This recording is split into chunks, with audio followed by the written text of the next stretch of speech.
The conference room felt too cold, or maybe that was just Tasha's nerves making her body tremble. She sat in the leather chair, 6 months pregnant, wearing a royal blue maternity dress that she'd bought specifically for this moment. Her hands rested on the swell of her belly as she stared at the stack of papers in front of her. Divorce papers. The word seemed too final, too permanent, too devastating. Her lawyer, Mrs. Patterson, a kind woman in her 50s, sat beside her, occasionally glancing at Tasha with concern. "Are you all right, dear? We can take a break if you need." Tasha shook her head. "No. Let's just get this over with." But she couldn't pick up the pen. Her fingers hovered over it, frozen as memories flooded her mind. 3 months ago, Julian had come home from work later than usual. She'd made dinner, hoping they could finally talk about the distance growing between them. Instead, he'd stood in their kitchen and said the words that shattered her world. "I want a divorce, Tasha. This isn't working anymore." She'd been too shocked to cry at first. "What do you mean? We can work on this. We can try counseling." But Julian had already made up his mind. "I've already filed the papers. You'll receive them next week. I'll make sure you're taken care of financially." 2 weeks after that conversation, Tasha had felt unusually tired and nauseous. A pregnancy test confirmed what she hadn't dared to hope for. They'd been trying for a baby for the past year, but the timing couldn't have been worse. Julian had already moved out. The divorce was already in motion. She'd decided not to tell him. What was the point? He'd made it clear he didn't want to be married to her anymore. Now, sitting in this cold conference room, she wondered if she'd made the right choice. The baby moved inside her, a gentle kick against her ribs, as if reminding her that this child was real and deserved to know their father. The door opened and Tasha's heart stopped.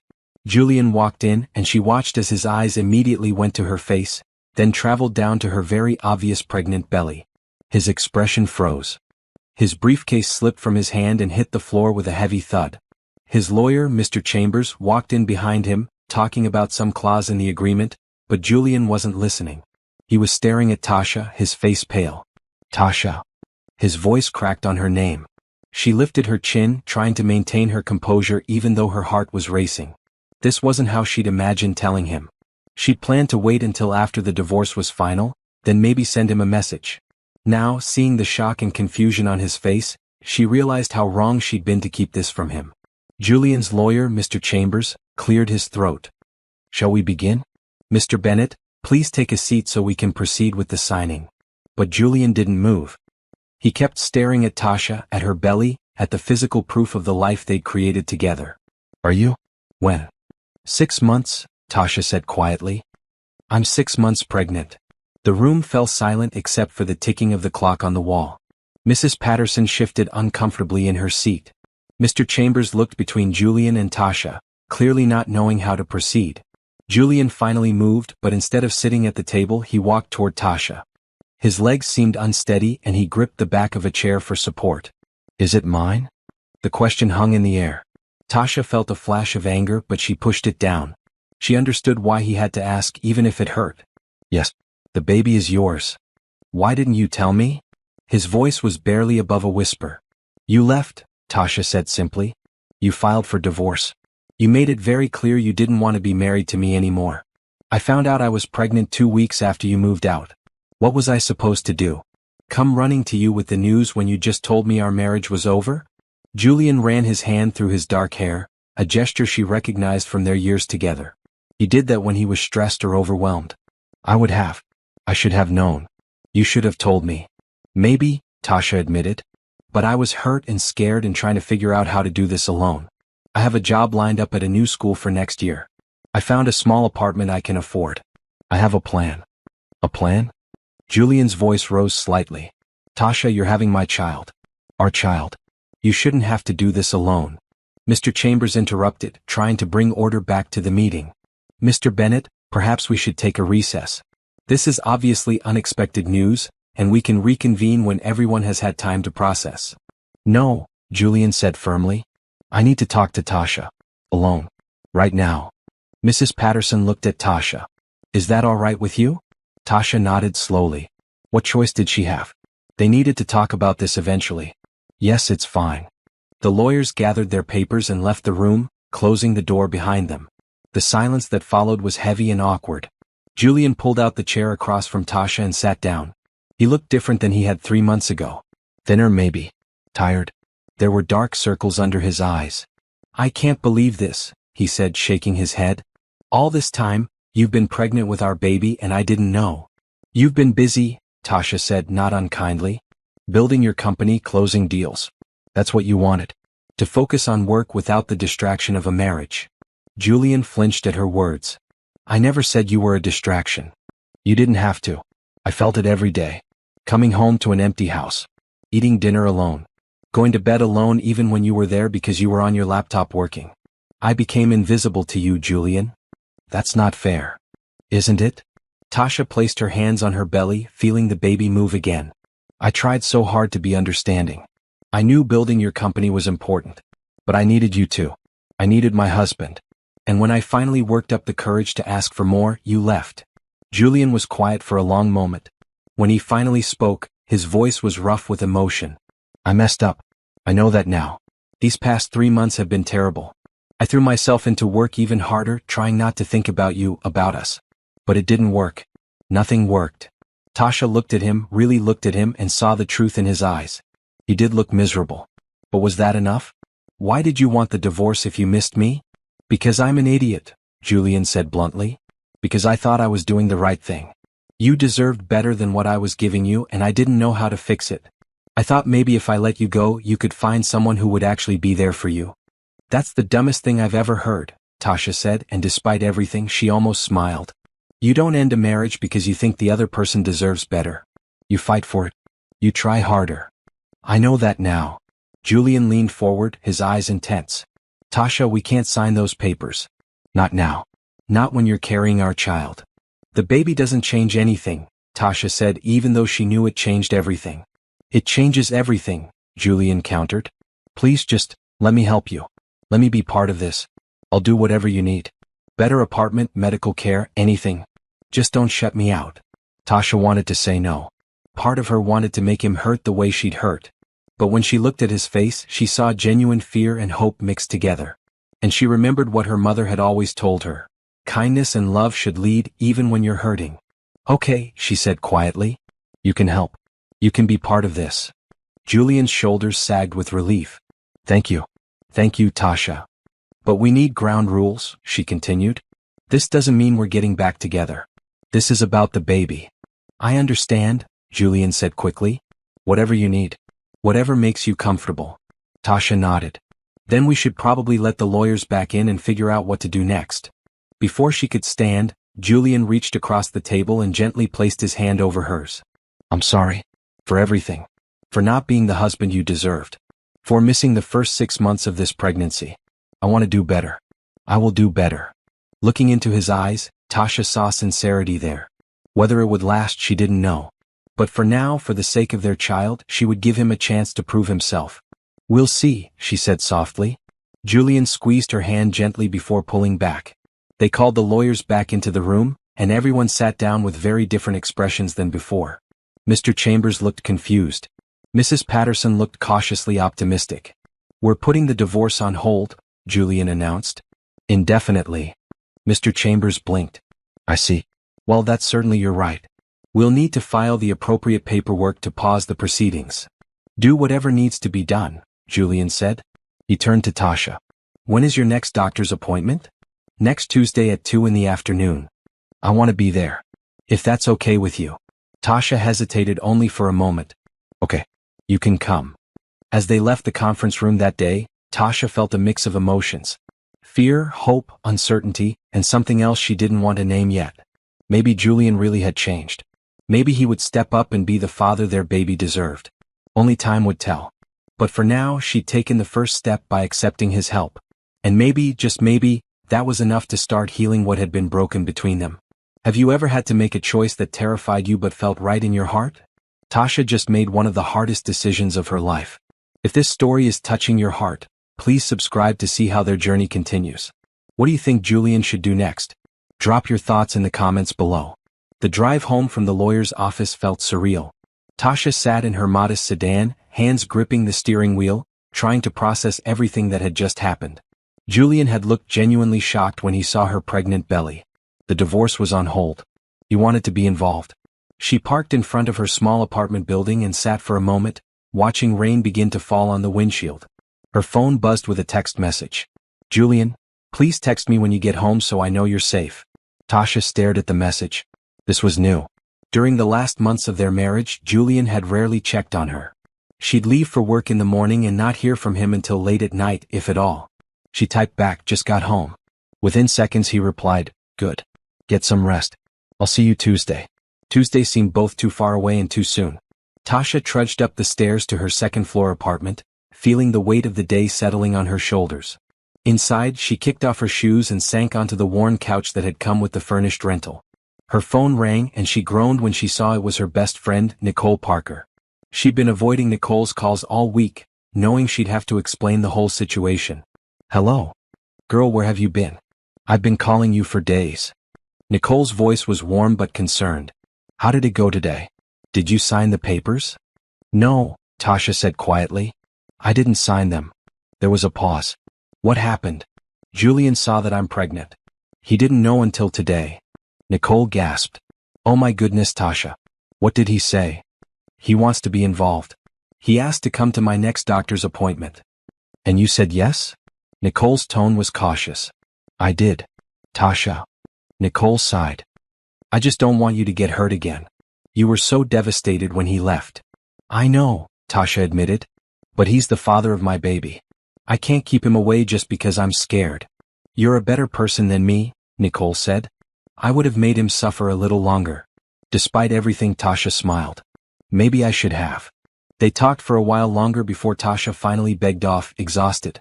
She took a warm shower and changed into comfortable pajamas. Her reflection in the bathroom mirror showed the changes pregnancy had brought. Her face was rounder, glowing. Her belly was unmistakably pregnant now, no longer something she could hide under loose clothing.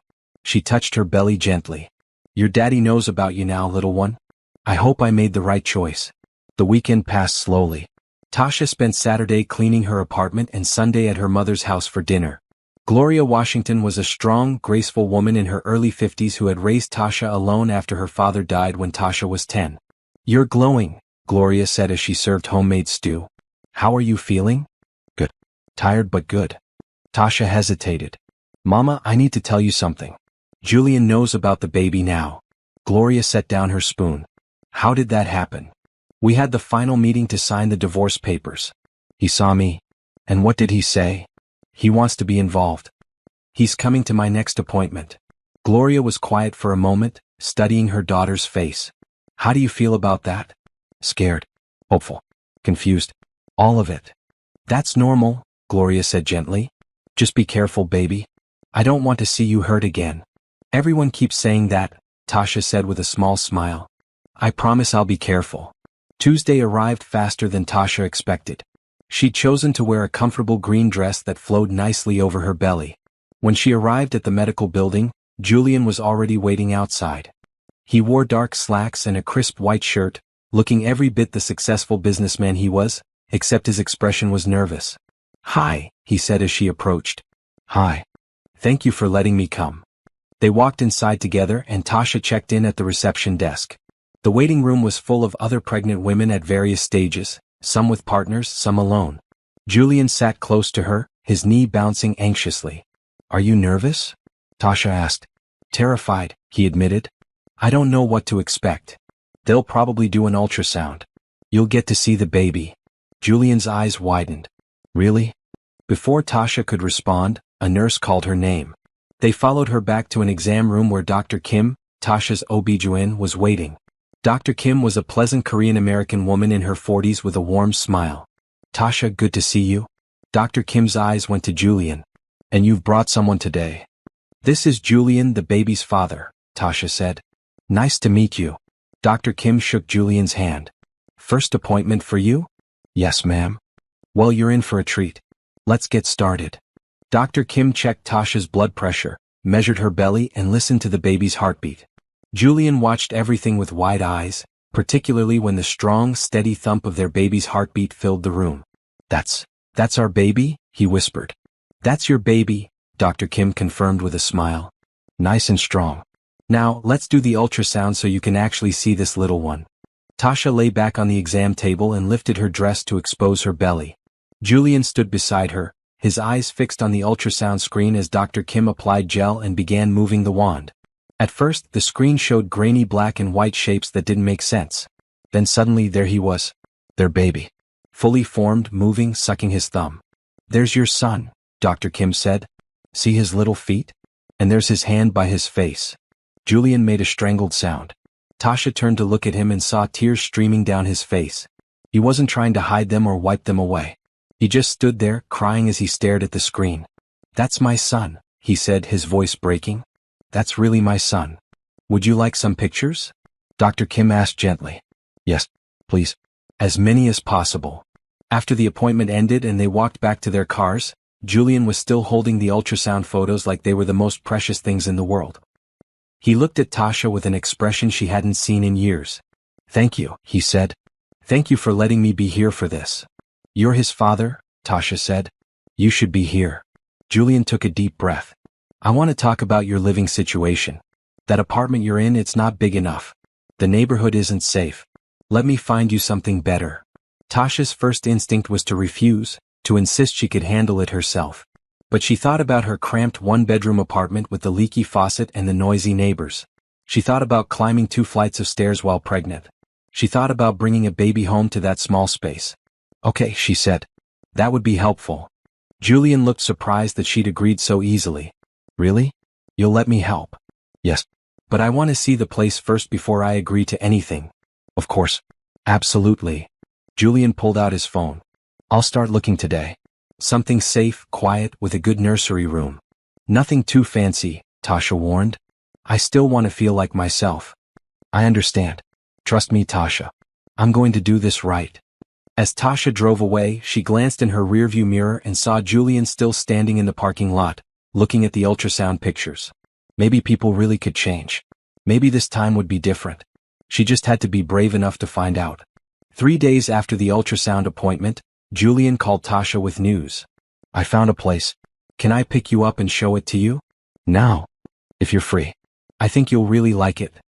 An hour later, Julian pulled up in his sleek silver car. Tasha had changed into comfortable jeans and a red maternity top. As they drove through the city, she noticed they were heading toward a nicer neighborhood, one with tree-lined streets and well-maintained buildings. "Julian, this area looks expensive," she said carefully. "It's safe. That's what matters. Just look at it before you decide." They pulled up to a beautiful brick building with a doorman and a small garden in front. The apartment was on the 3rd floor, and when Julian opened the door, Tasha's breath caught. It was beautiful. Hardwood floors, large windows letting in natural light, a modern kitchen, and best of all, 2 bedrooms. The 2nd bedroom was perfect size for a nursery. "What do you think?" Julian asked nervously. Tasha walked through the space, touching the granite countertops, looking out the windows at the quiet street below. "It's beautiful, but Julian, I can't afford this." "You don't have to. I'll cover the rent and utilities. Consider it child support. The baby isn't even born yet. So I'm getting an early start." Julian stood in the doorway of what would be the nursery. "I want you both to be comfortable and safe. Please, Tasha. Let me do this." Tasha remembered the instructions to accept help with gratitude. More than that, she thought about what would be best for her baby. This apartment was clean, safe, in a good school district. Her son deserved this. "Okay," she said. "Thank you. This is really generous." Julian's whole face lit up. "Yeah. You'll take it?" "Yes. I'll take it." "When can you move in?" "I'll hire movers. You shouldn't be lifting anything." "I don't have that much stuff," Tasha said with a small laugh. "Most of the furniture in my current place came with the rental. Then we'll get new furniture. Whatever you want. Make a list." Over the next 2 weeks, Julian proved he meant every word. He hired movers who packed up Tasha's belongings. He took her shopping for furniture, letting her choose everything for the living room, bedroom, and nursery. When she hesitated over prices, he gently reminded her to focus on what she liked, not the cost. They spent hours in baby stores, picking out a crib, a changing table, tiny clothes, and soft blues and greens. Julian wanted to buy everything, but Tasha made him put some things back. "We don't need 3 different baby swings," she said, laughing as he tried to sneak a second one into the cart. "But what if he likes this one better?" Julian protested. "We'll survive with 1 swing." Moving day arrived on a Saturday. Gloria came to help, though she mostly supervised while the movers did the heavy lifting. She watched Julian carefully as he directed where furniture should go, as he hung pictures on the wall, as he assembled the crib in the nursery. "He's trying," Gloria said quietly to Tasha while Julian was in the other room. "I'll give him that." "I know, Mama. Just don't forget what happened before. People don't change overnight." "I haven't forgotten," Tasha assured her. "But he deserves a chance to show he's different." That evening, after Gloria left and the movers were gone, Tasha and Julian stood in the completed nursery. The walls were painted a soft cream color. The dark wood crib was dressed in bedding with little elephants. A comfortable rocking chair sat in the corner. "It's perfect," Tasha said softly. "He's going to love it," Julian agreed. He turned to her. "Can I ask you something?" "Sure." Can I attend all your appointments from now on? And maybe we could do some of those parenting classes together? I want to learn how to do this right." Tasha studied his face. He looked sincere, hopeful, maybe even a little desperate. "Yes, you can come to the appointments. And the classes sound good." "Really?" Julian's relief was obvious. "Thank you, Tasha. I won't let you down. I promise." They signed up for a parenting class that started the following week. Every Tuesday evening, they sat with other expectant parents and learned about diaper changes, feeding schedules, and sleep training. Julian took notes like he was studying for an important exam. He asked so many questions that Tasha had to nudge him to let other people talk. On the way home from the third class, they stopped for ice cream. Tasha got chocolate and Julian got vanilla. They sat in his car, eating and talking about the class. "I never knew babies needed so much stuff," Julian said. "Did you know there are different types of bottles?" "I did know that, yes. And apparently you shouldn't use blankets in the crib? That seems wrong, but the instructor was very clear about it." Tasha smiled at his earnestness. "You're taking this very seriously." "Of course I am. I'm going to be a father." Julian looked at her, his expression softening. "I'm sorry I wasn't there for the first 6 months. I can't get that time back, but I'm here now. And I'm not going anywhere." "We'll see," Tasha said, though her tone was gentler than before. As weeks passed, a routine developed. Julian came to every doctor's appointment. They went to parenting class together. He stopped by the apartment several times a week, usually bringing dinner or something for the baby. He painted the nursery, hung shelves, and assembled every piece of baby furniture with determined focus. One evening, he showed up with ingredients to cook dinner. "I remembered you used to love my pasta," he said a bit shyly. "I still do," Tasha admitted. They worked together in the kitchen, and for a moment, it felt like old times.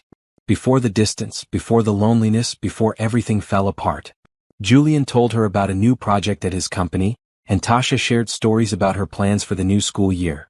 "I'm scared," Julian admitted as they ate. "About being a father.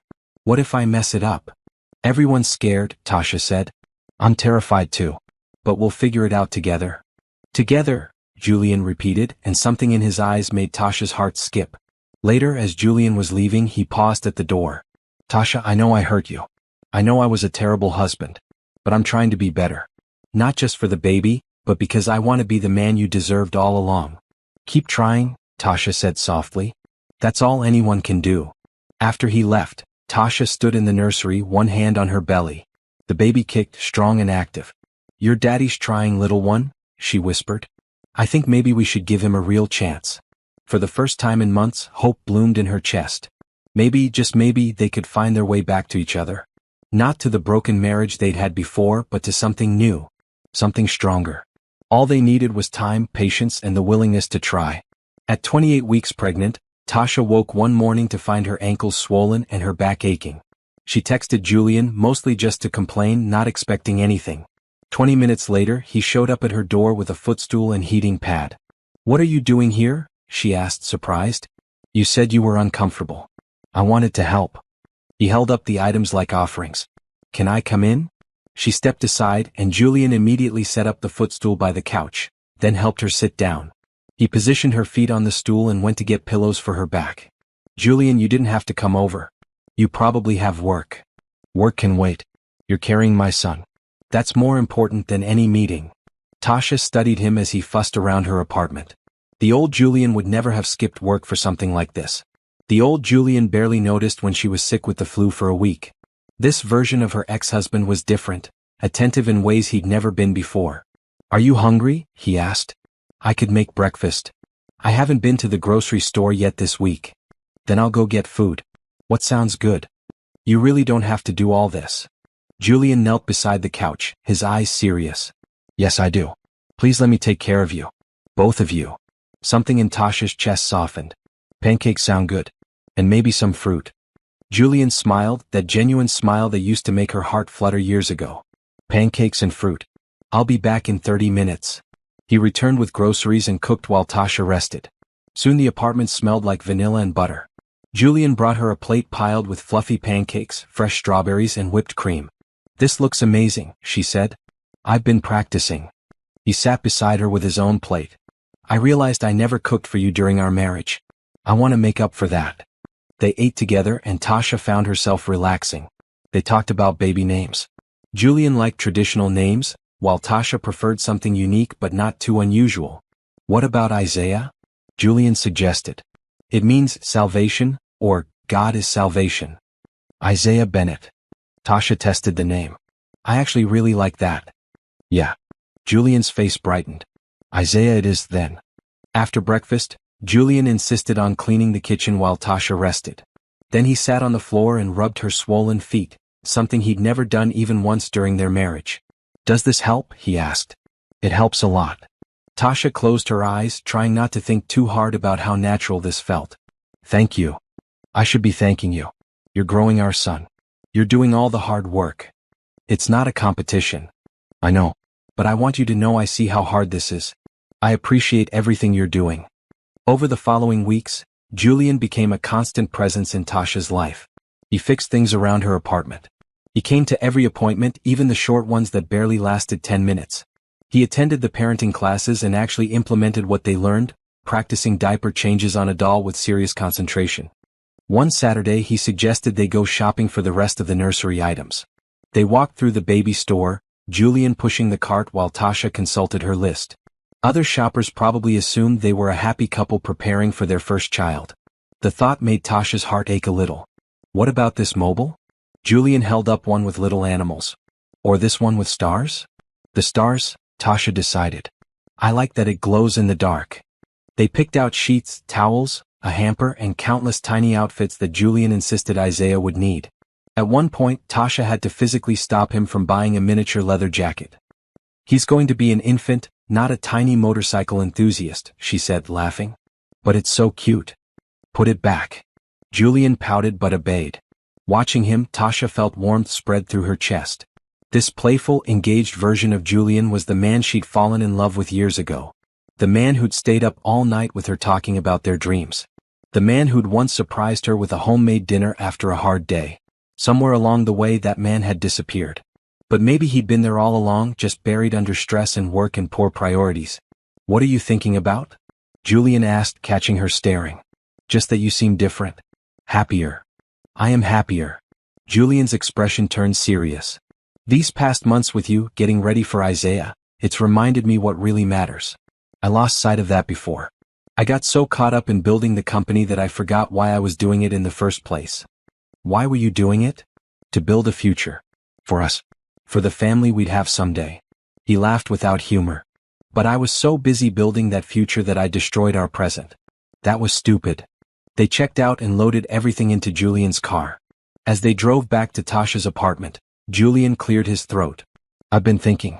Would you maybe want to have dinner at my place tomorrow? I'll cook. Nothing fancy, just the two of us. Tasha's heart sped up. This felt different from the casual meals they'd shared at her apartment. This felt like a date. I don't know if that's a good idea. Why not? Because we're still technically going through a divorce, Julian. We're just on pause. Then maybe we should talk about that, Julian said carefully. About what we're doing here. Because it feels like more than co-parenting to me. Tasha was quiet for a moment. It felt like more to her too.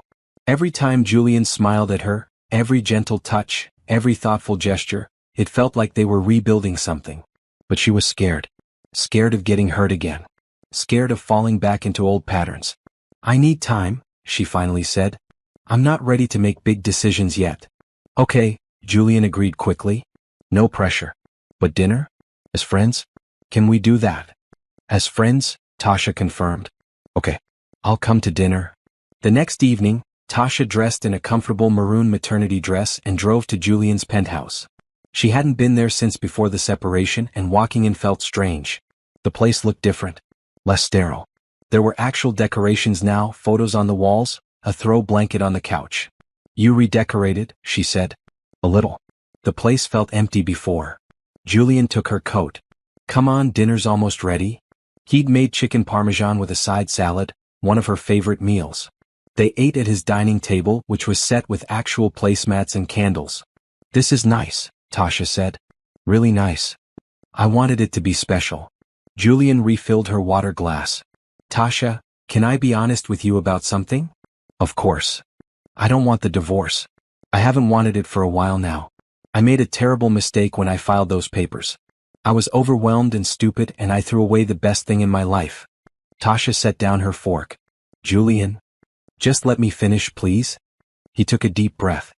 I know I have a lot to prove. I know saying sorry isn't enough. But I love you. I never stopped loving you. And I want us to be a family. A real family. You hurt me, Tasha said quietly. You made me feel like I didn't matter. Like our marriage was just something in your way. I know. And I hate myself for that. But I'm different now. Or maybe I'm the person I should have been all along. I want to be the husband you deserve and the father Isaiah deserves. Tasha felt tears prick her eyes. What if you get busy with work again? What if you forget about us when things get stressful? I won't. I've already made changes. I hired a CEO to handle day-to-day operations. I'm still involved, but I'm not drowning in work anymore. And even if things get busy, I promise I'll never make you feel invisible again. Promises are easy to make. Then let me prove it with actions. Give me a chance, Tasha. A real chance. Not just as Isaiah's father, but as your husband. Tasha looked at him, at the sincerity in his eyes, at the way his hands trembled slightly. She thought about all the ways he'd shown up over the past weeks. The foot rubs, the grocery runs, the assembled furniture, the patience with her mood swings. He'd been trying so hard. I need to think about it, she said. This is a big decision. Take all the time you need, Julian said. I'm not going anywhere. As Tasha drove home that night, she felt conflicted. Part of her wanted to run back to Julian and say yes. Part of her wanted to protect her heart. But the biggest part of her wondered if maybe, just maybe, they deserved another chance at happiness. The next week, Tasha invited her mother over for lunch. Gloria arrived carrying a casserole dish and wearing her Sunday best, even though it was a Thursday. You look nice, Mama, Tasha said, hugging her. I always dress well. Gloria set the casserole in the kitchen and turned to examine her daughter. You look different. Glowing more than usual. It's just the pregnancy. Gloria's knowing look said she didn't believe that for a second. Where's all this new furniture from? And that nursery wasn't this complete last time I visited. Julian's been helping. I see. Gloria sat at the kitchen table. And how much has Julian been helping? Tasha poured them both iced tea before sitting down. He's been around a lot. Coming to all the appointments, taking parenting classes with me, buying stuff for the baby. And how do you feel about that? I don't know, Mama. Sometimes I think we might actually have a chance at working things out. Other times I remember how much he hurt me. Gloria reached across the table and took her daughter's hand. Baby, I've watched that man these past weeks. I've seen how he looks at you, how he lights up when he talks about Isaiah. That's not fake. But what? But you need to make sure he's changing for the right reasons. Is he doing this because he genuinely wants to be better? Or is he doing it because he feels guilty about the baby? I've thought about that, Tasha admitted. I think it started with guilt, but now I think it's real. He told me he loves me. That he wants us to be a real family. What did you tell him? That I need time to think. Gloria nodded approvingly. Good. You should take your time. There's no rush. You focus on you and that baby. If Julian is serious, he'll wait. Later that week, Julian invited Tasha to dinner at his sister's house. Rachel Bennett was 2 years younger than Julian, a lawyer with a quick wit and warm personality. She'd always liked Tasha and had been upset when she heard about the divorce. Are you sure this is a good idea? Tasha asked Julian over the phone. Rachel wants to see you. And she's excited about becoming an aunt. She's not going to interrogate me, is she? Probably a little. But I'll protect you. Rachel lived in a beautiful townhouse with her husband, Peter Chin, a quiet architect. When Tasha and Julian arrived, Rachel opened the door and immediately pulled Tasha into a hug. Look at you. You're beautiful. Pregnancy suits you. Rachel held Tasha at arm's length. And you're letting my idiot brother back into your life. Are you sure about that? Rachel, Julian warned. What? I'm just asking. Rachel ushered them inside. Peter's finishing dinner. Come sit down. The four of them settled in the living room. Rachel brought out sparkling cider and snacks, then focused her attention on Tasha. So, Julian tells me you're having a boy. Isaiah, right? That's right. That's a strong name. I like it. Rachel glanced at her brother. And you've been helping Tasha get ready? As much as she'll let me, Julian said. Good. Because you have a lot to make up for. Rachel's tone was light but her eyes were serious. You really messed up, big brother. Walking away from your marriage like that. I know I did. Do you? Rachel turned to Tasha. Has he apologized properly? Like really apologized? He has, Tasha said. Many times. And are you considering taking him back? Rachel, that's personal, Peter called from the kitchen. I'm just trying to look out for Tasha. Someone has to. Rachel softened her tone. Look, I love my brother but I saw what he put you through. All those late nights, the missed dinners, the way he was never around. If you're going to give him another chance, I just want to make sure he deserves it. He's been different, Tasha said quietly. Really different. He comes to every appointment, he's always available when I need him, and he's actually present when we're together. Not on his phone, not distracted by work. Because he hired a CEO, Julian added. I'm still involved in the company, but I'm not running myself into the ground anymore. Rachel studied them both carefully. Okay. I believe you're trying, Julian. But actions speak louder than words. Don't let her down again. I won't. Dinner was delicious. Peter had made Thai curry and they all sat around the table talking and laughing. Tasha felt herself relaxing, enjoying the warmth of family. This was what she'd missed during her marriage, this sense of connection and belonging. After dinner, Rachel pulled Tasha aside while the men cleaned up. I meant what I said earlier. Julian hurt you and that's not okay. But I also see how he is now and I think he's genuinely changed. He talks about you and Isaiah all the time. He's actually happy again. He was unhappy before? Miserable. After he filed for divorce, he threw himself into work even harder, but you could tell his heart wasn't in it. He made this huge mistake and didn't know how to fix it. Finding out about the baby gave him a reason to try. Your mother said something similar. That he might just be motivated by guilt. Maybe at first, Rachel admitted. But I've seen him with you today. The way he looks at you, the way he's so careful with you. That's not guilt. That's love. Those words echoed in Tasha's head as she and Julian drove home. When he walked her to her apartment door, she stopped him before he could leave. Thank you for tonight. Your sister is wonderful. She likes you better than me, Julian said with a smile. Always has. Julian, can I ask you something? Be honest. Anything. If I wasn't pregnant, would you still want me back? Or is this just about Isaiah? Julian's expression turned serious. He cupped her face gently. Tasha, I wanted you back before I knew about Isaiah. The divorce was the biggest mistake of my life, and I knew it the moment I signed those papers. The baby just gave me the courage to actually tell you how I felt. But even if there was no Isaiah, I would still love you. I would still want to spend the rest of my life with you. Tears spilled down Tasha's cheeks. I'm scared. I know. I'm scared too. Scared I'll mess up again.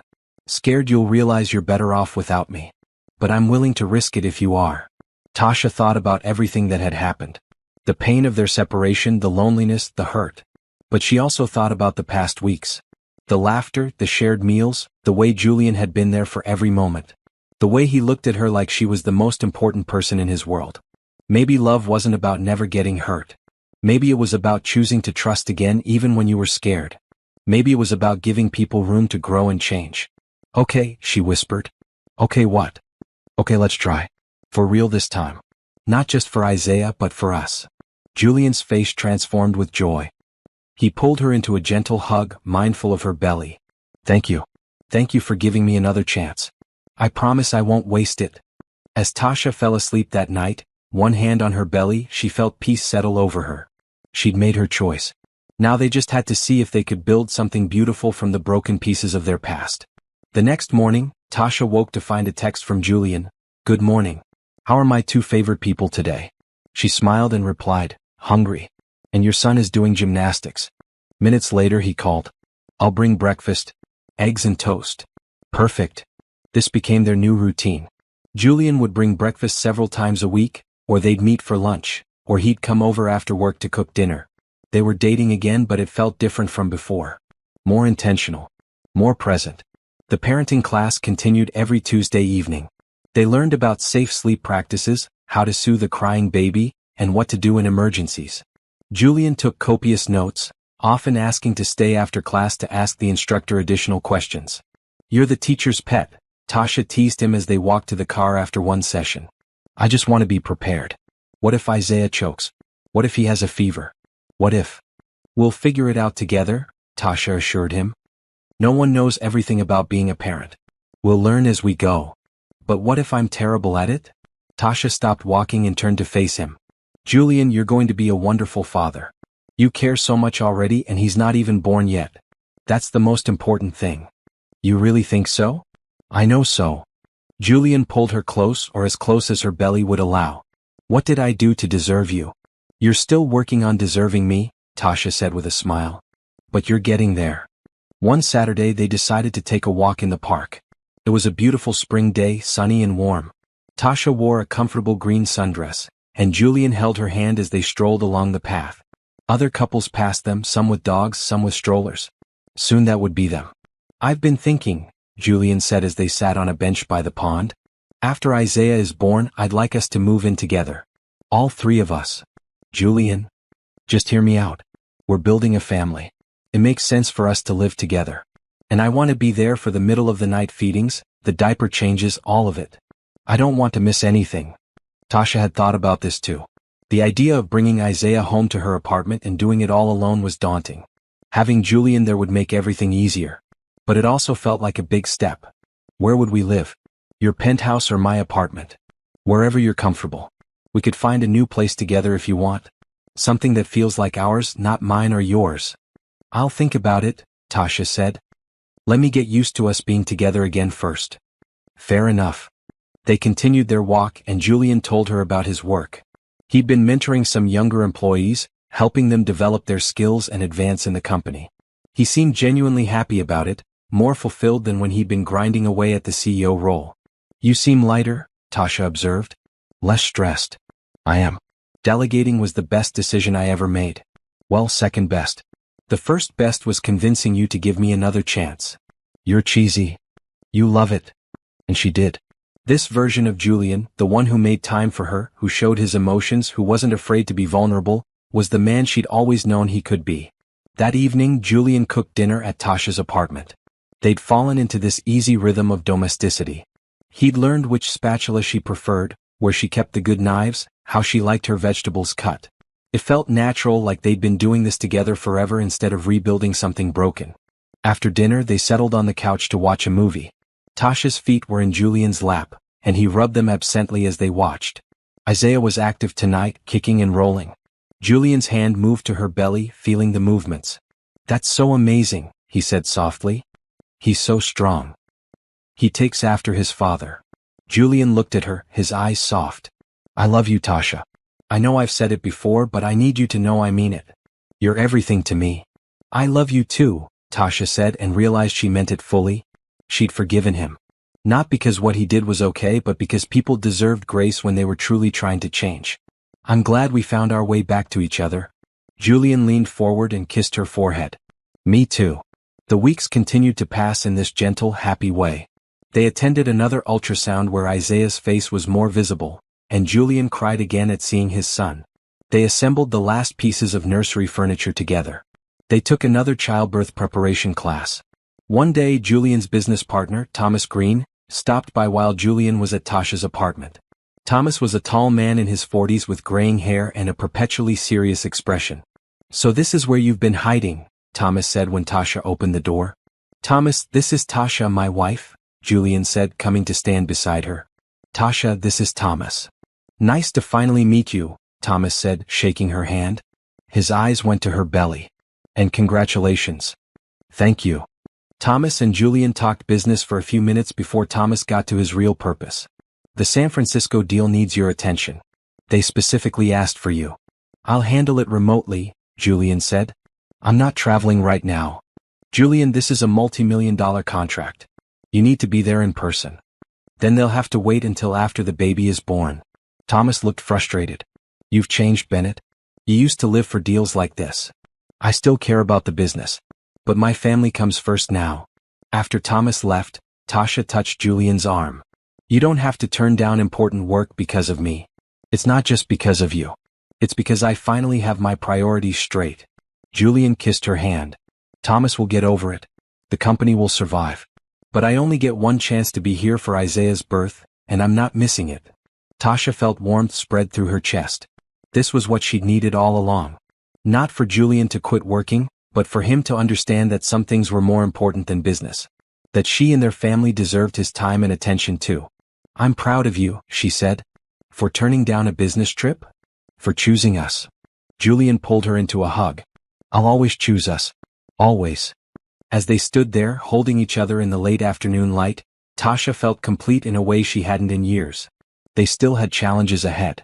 But they were facing them together, and that made all the difference. At 34 weeks pregnant, Tasha was at her apartment folding tiny baby clothes when her phone rang. It was Nicole, her best friend. Hey girl, we need to talk, Nicole said without preamble. About what? About you and Julian. I heard you're back together? We're working on things, yes. Tasha, are you sure about this? I just don't want to see you get hurt again. Tasha sighed and sat down on the couch. I know you're worried. But Julian has really changed. People don't just change overnight. It's been months, Nicole. And you haven't seen how he is now. He's attentive and caring, and he's been here for everything. That's great, but what happens when the baby is born and the novelty wears off? What if he goes back to being a workaholic? The questions echoed Tasha's own fears, the ones she tried to ignore. I don't think he will. But if he does, we'll deal with it. I just love you and I want you to be careful. I am being careful. But I also have to give him a chance. He's trying so hard, Nicole. Really trying. They talked for a while longer before hanging up. Tasha sat with the phone in her hand, thinking about everything Nicole had said. Her friend meant well, but the doubts planted seeds of worry. When Julian came over that evening with dinner, Tasha was quieter than usual. He noticed immediately. What's wrong? He asked, setting down the bags of takeout. Nicole called today. She's worried about us getting back together. Julian's expression tightened. What did she say? Just that she doesn't want me to get hurt again. She's concerned you might go back to how you were before. And what do you think? Tasha looked at him carefully. I think you're different now. But I also think it's easy to be present during pregnancy when everything is new and exciting. What happens in a year? Or 5 years? When things are routine and boring? Julian sat beside her and took her hands. Tasha, I can't promise I'll never make mistakes. I'm human and sometimes I'll mess up. But I can promise that I will never put work before you and Isaiah again. I've learned that lesson the hard way. I almost lost you because of it, and I'm not letting that happen twice. How can you be sure? Because I know what it feels like to lose you. I know what it's like to come home to an empty house and realize I threw away the best thing in my life. That fear, that regret, it stays with me. It reminds me every day why I need to do better. Tasha wanted to believe him. She did believe him, mostly. But the small voice of doubt remained. The next day she had coffee with her mother. Gloria listened as Tasha explained her fears, then shared her own perspective. Baby, every relationship requires trust. You can't move forward if you're always waiting for the other person to fail. Either you trust Julian or you don't. I want to trust him. Then do. Make the choice to trust him. And if he breaks that trust, you'll deal with it then. But don't punish him now for things he might do in the future. Tasha knew her mother was right. She'd been holding back, keeping part of her heart protected just in case. But that wasn't fair to Julian, and it wasn't fair to herself. That evening, when Julian came over, Tasha was ready to talk. They sat in the nursery, surrounded by tiny clothes and stuffed animals. I've been scared, she admitted. Scared of getting hurt again. So I've been holding back, not fully committing to us. I know, Julian said gently. I can feel it sometimes. The way you pull away when things get too comfortable. I'm sorry. Don't be sorry. I understand why you're scared. I caused that fear. Julian took her hand. But I'm here, Tasha. Fully here. And I'm not going anywhere. I want to trust that completely. I want to believe in us without all these doubts. Then let go of the fear. I know that's easier said than done, but I'm asking you to take a leap of faith. Trust me. Trust us. Tasha looked into his eyes and saw only sincerity. She thought about all the ways he'd shown up over the past months. The early morning breakfasts, the assembled furniture, the midnight ice cream runs when she had cravings. He'd proven himself over and over. Okay, she said. I trust you. And I'm all in. No more holding back. Julian's smile was radiant. He leaned forward and kissed her, soft and sweet. Thank you for giving me this chance, for believing in me. Don't make me regret it, Tasha said with a small smile. Never. Over the next week, things shifted between them. Tasha stopped second-guessing every interaction. She let herself be fully happy, fully present in their relationship. Julian noticed the change immediately. You seem lighter, he observed one evening as they walked through the baby store, picking up last-minute items. I am. I decided to stop worrying about what might go wrong and just enjoy what's going right. I like this version of you. Don't get too comfortable. Pregnancy hormones could kick in any minute. Julian laughed and pulled her close. I'll take you any way I can get you. They were standing in the aisle, surrounded by baby bottles and pacifiers, when Tasha felt a strong contraction. She gasped and grabbed Julian's arm. Tasha? What's wrong? Braxton Hicks, I think. It's fine. She breathed through it until it passed. See? All good. But Julian looked worried. Should we call the doctor? It's normal. False labor. I've had them before. You didn't tell me that. Because they're normal and I didn't want you to panic. Too late. I'm officially panicked. But Julian was smiling as he said it. Come on, let's get you home. You need to rest. He drove her back to her apartment and made sure she was comfortable on the couch before making her a cup of herbal tea. He sat beside her, one hand resting protectively on her belly. Only 6 more weeks, he said softly. And we'll get to meet him. Are you ready? Absolutely not. But I'm excited anyway. Tasha laughed and leaned against him. We're going to be okay, aren't we? Better than okay. We're going to be great.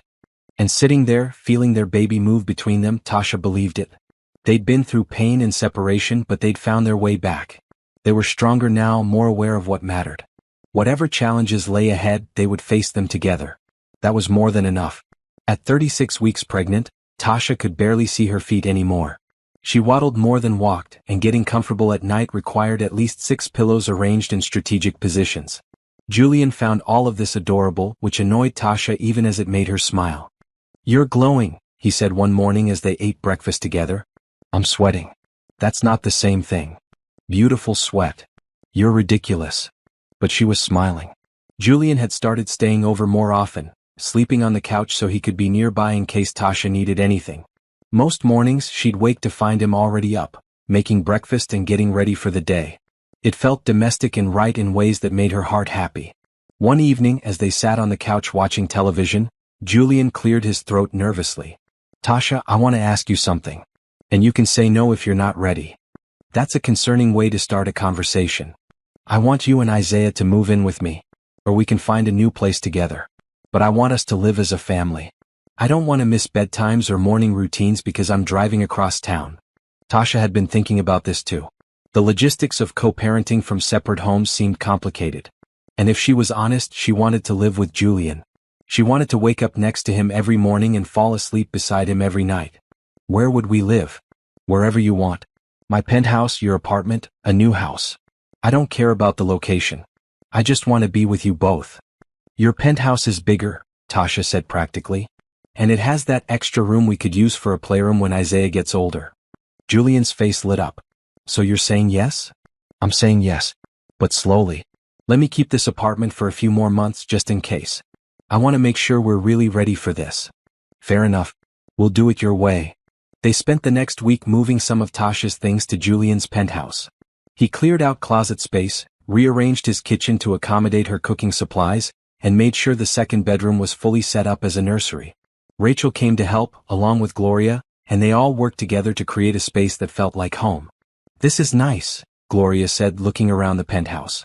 You've done a good job making it welcoming, Julian. I just want Tasha to be comfortable. She will be. As long as you keep treating her right. Yes, ma'am.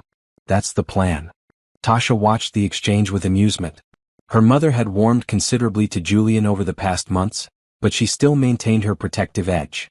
It was sweet, really. On moving day, Julian insisted on carrying everything. You're not lifting anything. Doctor's orders. The doctor said light activity is fine. Box carrying is not light activity. Tasha rolled her eyes but let him do most of the work. By evening, her belongings were integrated into his space. Their space. It felt surreal but good. That night, they lay in bed together for the first time in months. Julian held her carefully, mindful of her belly. Isaiah kicked between them and Julian laughed. He's telling me to back off. That's his mom. He'll have to share, Tasha said, snuggling closer. I miss this. Just being close to you. Me too. The next morning, Tasha woke to find the bed empty. She heard sounds from the kitchen and smelled bacon cooking. She got up and found Julian making breakfast, already dressed for the day in casual clothes. Good morning, he said, smiling. How did you sleep? Really well, actually. Your bed is more comfortable than mine. Our bed now. Our bed, Tasha agreed. After breakfast, Julian suggested they take a walk. It was a beautiful Saturday morning, perfect weather for being outside. They strolled through the nearby park, hand in hand, talking about their plans for after Isaiah's birth. I took a 3-month paternity leave, Julian announced. What? That's a long time. I want to be there. For the sleepless nights, the first smiles, all of it. Thomas nearly had a heart attack when I told him, but I don't care. This is more important. Tasha stopped walking and turned to face him. Are you sure? That's a big commitment. I'm absolutely sure. I missed the first 6 months of pregnancy. I'm not missing Isaiah's first months of life. Tears filled Tasha's eyes.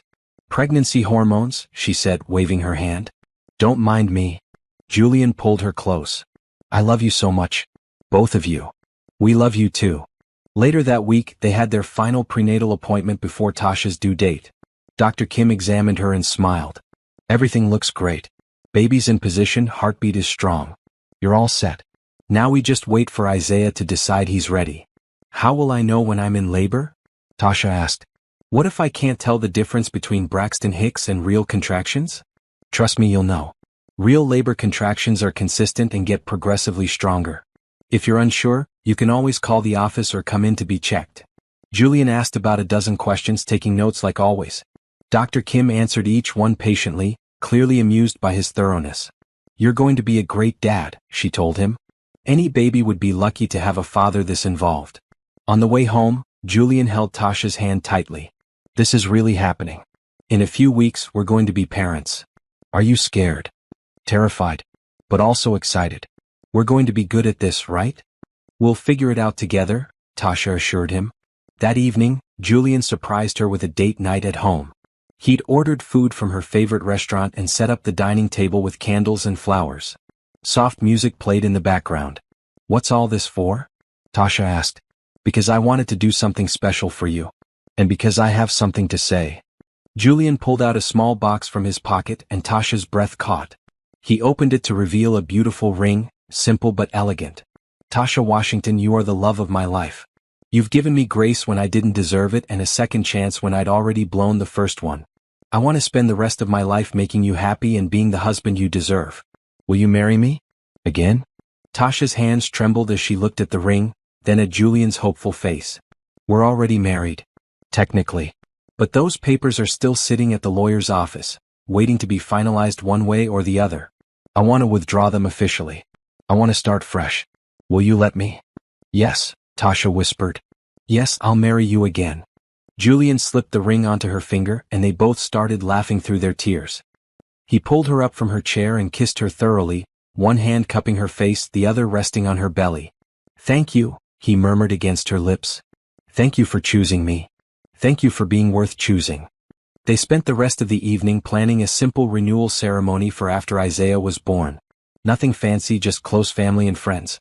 A chance to make new vows and new promises, built on the lessons they'd learned from their mistakes. As Tasha got ready for bed that night, she looked at the ring on her finger and felt complete joy.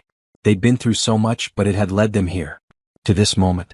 To this second chance at forever. And she wouldn't change a thing. At 38 weeks and 2 days pregnant, Tasha woke at 3 in the morning with a strange sensation. Not pain exactly, just pressure and tightness. She lay still, waiting to see if it would pass. Another wave came 10 minutes later. Then another 10 minutes after that. Julian, she whispered, shaking his shoulder gently. He was awake instantly. What's wrong? Is it the baby? I think I'm in labor. Real labor. Julian shot out of bed like he'd been electrified. Okay. What do we do? Should we go to the hospital? Did your water break? Should I call the doctor? Breathe, Tasha said calmly, even though her heart was racing. We have time. The contractions are 10 minutes apart. Let me shower first. Shower? Tasha, you're in labor. Early labor. I'll be more comfortable if I'm clean. Julian paced while Tasha took a quick shower. By the time she got out, he'd already called Dr. Kim's emergency line and gotten instructions to come in when contractions were 5 minutes apart or her water broke. He'd also packed the hospital bag that they'd prepared weeks ago, loaded it in the car, and was now timing her contractions with an app on his phone. That one was 9 minutes and 45 seconds from the last one, he announced. You're adorable when you're panicking. I'm not panicking. I'm being prepared. Another contraction hit, stronger this time. Tasha breathed through it, holding onto the bathroom counter. Julian was beside her immediately, rubbing her back and murmuring encouragement. You're doing great. Just breathe. In and out. The contractions continued through the morning, gradually getting closer together and more intense. At 7 in the morning, they were 5 minutes apart, and Julian insisted it was time to go to the hospital. Let me just call my mom, Tasha said. I already called her. She's meeting us there. What about Rachel? Called her too. And Nicole. Everyone knows. You've been busy. I want our family there. They drove to the hospital with Julian breaking about 6 traffic laws in his urgency. Tasha tried not to laugh between contractions, but his anxiety was somehow calming her own nerves. At the hospital, they were taken to a labor and delivery room. A nurse named Karen checked Tasha and confirmed she was 4 centimeters dilated. You're doing great, honey. Still got a ways to go, but you're making progress. Gloria arrived first, followed shortly by Rachel. Nicole came an hour later. They all took turns sitting with Tasha, offering encouragement and support. Julian never left her side, holding her hand through every contraction, wiping her forehead with a cool cloth, whispering words of love and support. You're amazing, he kept saying. So strong. I'm in awe of you. By early afternoon, Tasha was 8 centimeters dilated. The pain was intense now and she'd opted for an epidural. Julian looked more stressed than she felt. How are you so calm? He asked. The drugs are helping, Tasha admitted with a tired smile. Dr. Kim came in to check on her progress. You're almost there. Probably another couple of hours. Those 2 hours felt like an eternity. Julian stayed right beside her, never complaining, never asking for a break. At 5 in the evening, Tasha was finally ready to push. Okay, Tasha, Dr. Kim said. On the next contraction, I need you to push as hard as you can. Tasha gripped Julian's hand and pushed. And pushed. And pushed. Then everything changed. Alarms started beeping. Dr. Kim's expression shifted from calm to concerned. Baby's heart rate is dropping.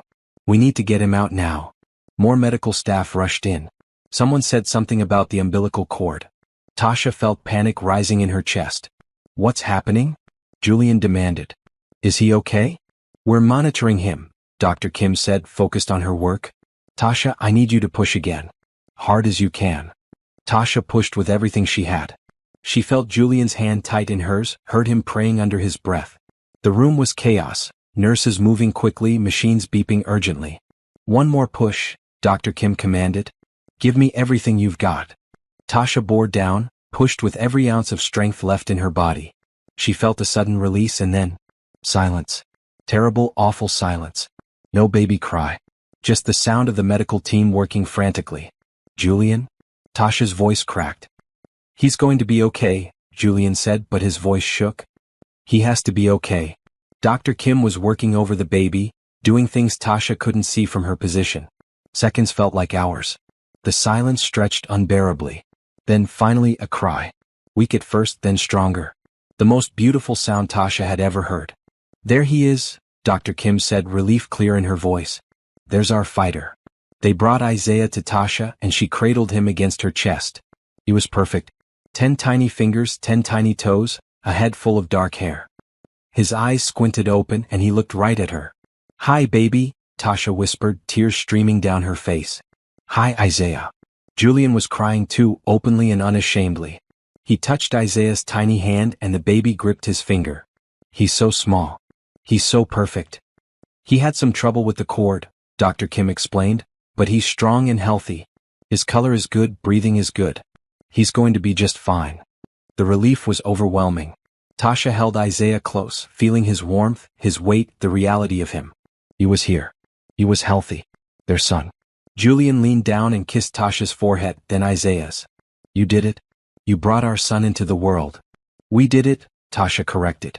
Together. 3 months after Isaiah's birth, life had settled into a beautiful routine. The early weeks had been exhausting, filled with sleepless nights and endless diaper changes. But Julian had been there for all of it, taking turns with feedings, soothing Isaiah when he cried, learning how to be a father. Tasha stood in the nursery, rocking Isaiah as he dozed in her arms. He was getting so big already, his features more defined. He had Julian's nose and her eyes, and his smile could light up a room. Julian came up behind her, wrapping his arms around both of them. "He's out. Finally. That last feeding did the trick. You're a baby whisperer." They put Isaiah in his crib and tiptoed out, leaving the door cracked. In the living room, Rachel and Peter were setting up for the small renewal ceremony they'd planned. Gloria was arranging flowers. Nicole was hanging decorations. "This is perfect," Tasha said, looking around. "Thank you all so much." "Anything for you too," Rachel said. "Though I still think Julian doesn't deserve you." "Hey," Julian protested good-naturedly. An hour later, with Isaiah sleeping peacefully and their closest family and friends gathered around, Tasha and Julian stood facing each other. They'd written their own vows this time, words that reflected their journey and their love. Julian went first, his voice steady but emotional. "Tasha, when I married you the first time, I thought I understood what love meant. But I didn't. I didn't know that love meant showing up every day even when you're tired. I didn't know it meant putting someone else's needs above your own ambitions. I didn't know it meant choosing to stay and fight when things got hard. You taught me all of that. You gave me a second chance when I didn't deserve it, and you've shown me what real partnership looks like. Today, I vow to be the husband you deserve. To put our family first always. To communicate when I'm struggling instead of pulling away. To celebrate your victories and support you through challenges. To be present for every moment, big and small. I love you and I'm grateful every day that you chose me." Tasha's vision blurred with tears. She took a shaky breath before speaking her own vows. "Julian, our story isn't a fairy tale. We've had real problems and real pain. But that makes this moment even more meaningful. You've shown me that people can change when they're willing to do the hard work. You've proven your love not through grand gestures, but through consistent, daily actions. Through midnight feedings and grocery runs and assembled furniture. Through showing up over and over again. Today, I vow to meet you with the same commitment. To trust you completely. To build our future together with honesty and grace. To raise our son with love and kindness. To never forget what it took for us to get here so we never take each other for granted again. I love you and I choose you every single day." They exchanged the rings they'd worn during their first marriage, now cleaned and blessed anew. When they kissed, everyone clapped and cheered. Gloria wiped tears from her eyes. Rachel whistled loudly. As if on cue, Isaiah started crying from the nursery. Everyone laughed and Julian went to get him. He returned carrying their son and Tasha joined them, creating a small family unit in the middle of the celebration. "To Tasha, Julian, and Isaiah," Thomas Green said, raising his glass. He'd come around after seeing how much Julian had changed. "May your family be filled with love and laughter." "Hear, hear," everyone echoed. The celebration was simple but joyful. They ate, laughed, and told stories. Nicole pulled out photos from Tasha and Julian's first wedding, and they all marveled at how young they'd looked. "You were babies yourselves," Gloria said fondly. "We were," Julian agreed. "We had a lot of growing up to do." As evening fell and guests started leaving, Tasha found herself alone with her mother for a moment. Gloria took her daughter's hands. "I'm proud of you, baby. You handled this situation with such grace and strength. I just followed your advice, Mama. Let love lead.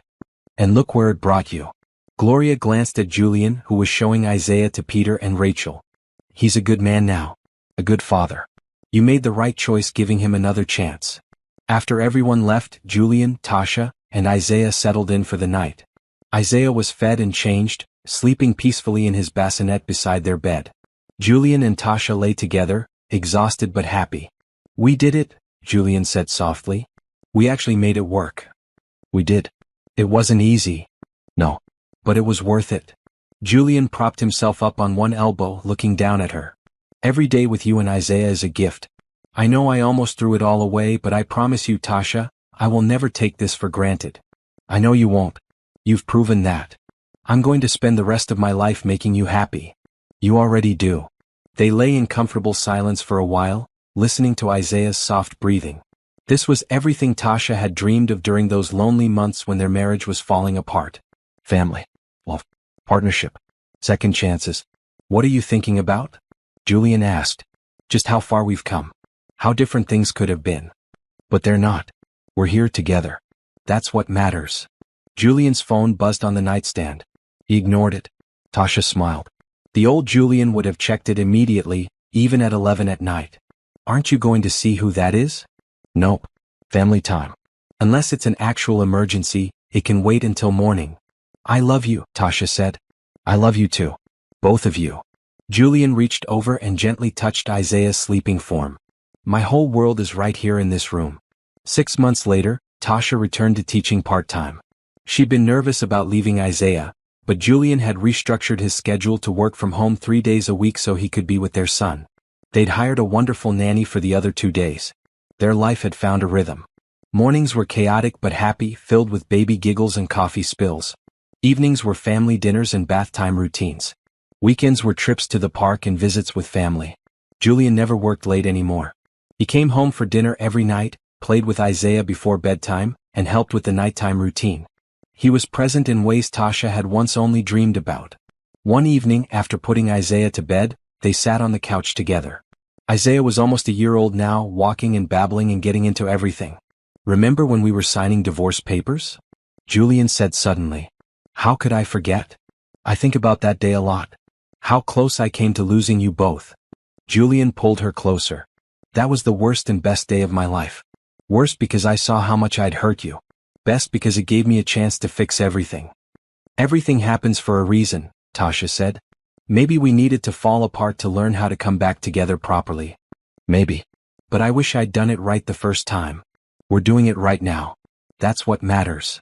Julian kissed her temple. Thank you for not giving up on us. On me. Thank you for becoming the man I always knew you could be. As they sat there in the quiet evening, with their son sleeping peacefully down the hall and their whole future stretched out before them, Tasha felt profound gratitude. Their story hadn't been easy, but it was real. And it was theirs. They'd learned that love wasn't just a feeling. It was a choice you made every day. A commitment to show up, to try, to forgive, to grow together. They'd learned that second chances were precious gifts, not to be wasted. Most importantly, they'd learned that kindness, hope, and love really could lead the way. Even through pain and separation, even through fear and doubt, these things could guide you home. To each other. To family. To forever. If this story touched your heart and made you believe in second chances, please subscribe to see more stories about love, hope, and redemption. Share your thoughts in the comments. Have you ever given someone a second chance? How did it work out? Your story might inspire someone else who's facing a similar choice.